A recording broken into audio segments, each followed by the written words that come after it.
He wasn't born strong. He survived by becoming smarter than everything hunting him. Predator, Badlands, a hunter who was never meant to survive. Welcome to Mentebit. Stories don't hit us because of what happens. They hit us because of why it happens. Here, we break movies, series, and dramas the way your brain actually experiences them. The psychology, the trauma, the hidden choices nobody talks about. If you love stories that stay with you long after the screen goes dark, you're in the right place. We're Mentebit, and this is where stories get inside your head. Today, we're not breaking down a movie. We're stepping inside a mindset, a culture, a creature we were never meant to empathize with. Because Predator Badlands isn't just about the hunt. It's about worth. It's about being born weaker in a world that only respects strength. And it's about proving yourself when even your own blood doesn't believe in you. After Prey revived the franchise, director Dan Trachtenberg didn't play it safe. He didn't just raise the stakes. He flipped the perspective. This time, the monster isn't hunting us. We are following him. The film opens on Yautja Prime, a barren world, silent, unforgiving. We watch smaller creatures get consumed by larger ones, again and again, until even they are wiped out by something stronger. No dialogue needed. This planet has one rule: survive or be erased.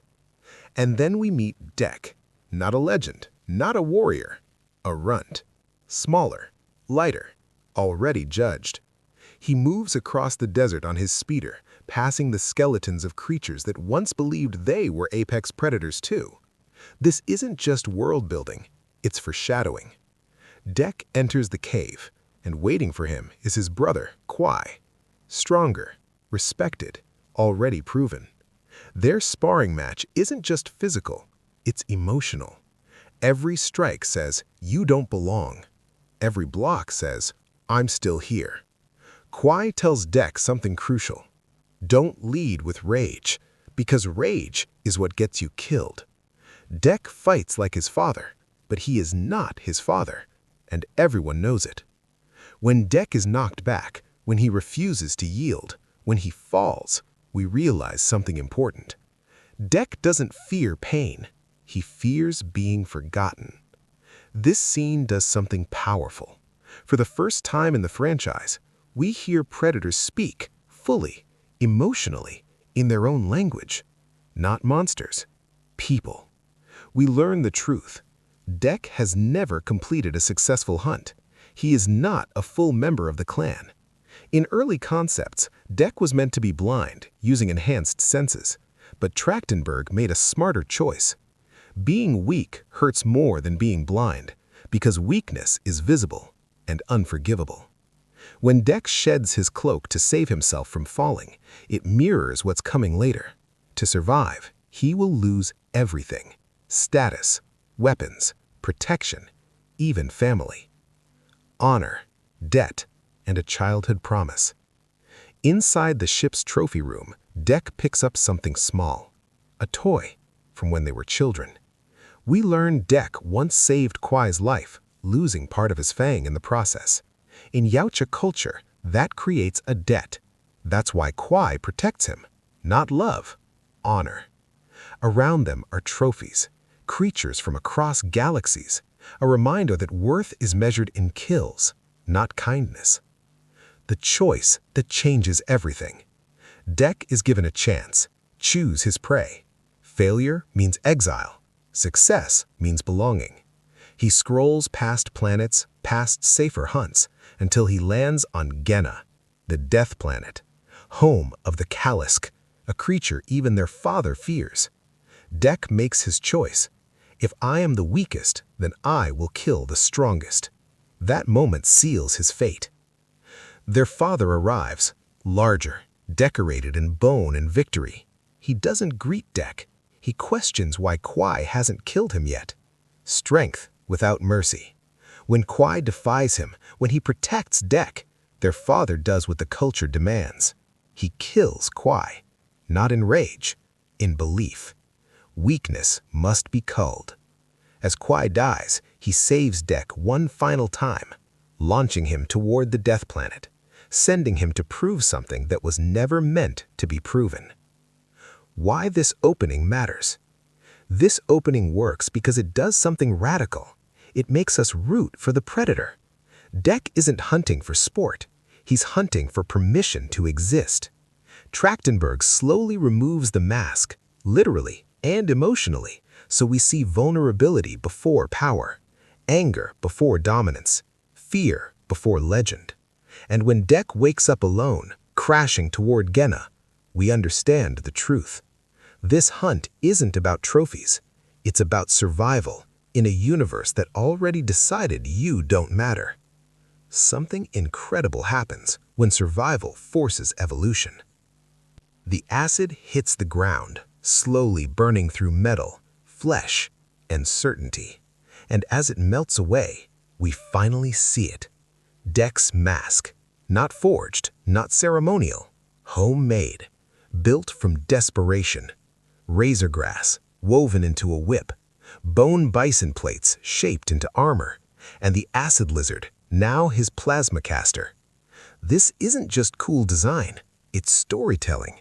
Every weapon, every tool is proof that Dek listened. His brother told him once, use the environment, and now Dek becomes the environment. He moves through the synths like a shadow, silent, precise, not stronger, smarter. Each takedown feels earned. No honor duels, no wasted motion, just survival. And alongside him, Thea is doing the same, except she doesn't need help. She is the weapon. Together, they show us something powerful. Strength doesn't look one way. It adapts. While the battle rages, Tessa uploads the Kalisk data. Mission first, always. When asked about Dek, she says he's dead. And you can hear it. The hesitation, not guilt. Fear. Fear of looking weak. Fear of failing upward. Mother believes her because Mother is loyal by design. But when you give machines emotions, you also give them the ability to lie. Back on the battlefield, Dek isn't alone. The lizard fights beside him, not controlled, not commanded, chosen. That's the difference. And somewhere in the chaos, Thea reunites with Dek. For the first time, they use each other's names, not titles, not designations, names. Respect. Dek wants recognition from his people. Thea wants acknowledgement from her creator. Both were denied, both were replaced, and now they see each other. The final hunt begins. Dek sets the trap. The alarm draws the enemy in. He sits calmly, meditating as the heat rises. The battlefield is rigged, explosive sacks buried beneath the sand. When the acid lizard spits, everything detonates. Chaos, fire. The hunters become the hunted. But then Tessa arrives, inside a power loader, armed with Dek's own plasma cannon. She lines up the shot, and the lizard jumps in front, takes the blast. Because this was never about trophies. It was about connection. No mask, no cloak, no cheating. The blast knocks Dek's mask away, and that matters. Predator law demands it. In a true duel, you reveal yourself. You fight as you are. No invisibility, no tricks, just truth. Tessa throws Dek around the battlefield, but elsewhere, Thea plays her part. She pretends to be her sister, changes her voice, buys time, until Bud arrives and the Kalisk breaks free. When the monster chooses you. The Kalisk attacks Tessa. Dek freezes the loader's arm. The beast rips it apart. Bud saves Dek. Thea helps him up, and together they watch Tessa disappear. Victory, but not for long. The Kalisk freezes from the inside and shatters. And from the wreckage, Tessa rises, half alive, half consumed, a mirror of what she became. The end of control.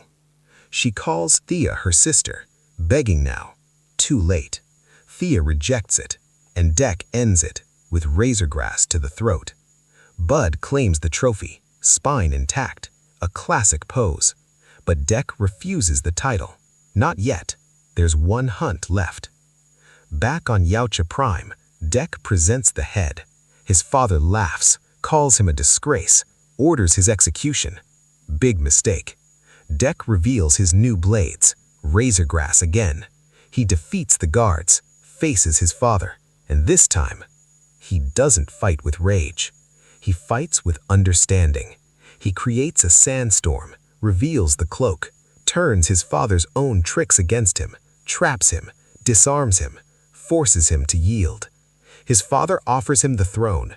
Dek refuses. He has his own clan now. Bud bites the head off, clean, final. Dek takes the cloak, accepts the name, at last. What this story really was, this wasn't about Predator. It was about being born weaker, being underestimated, being told you don't belong, and surviving anyway, not by becoming cruel, but by becoming adaptable. Dek didn't win because he was stronger. He won because he learned. And that is the most dangerous hunter of all. If you enjoyed this breakdown and stories like this, subscribe to Mentebit.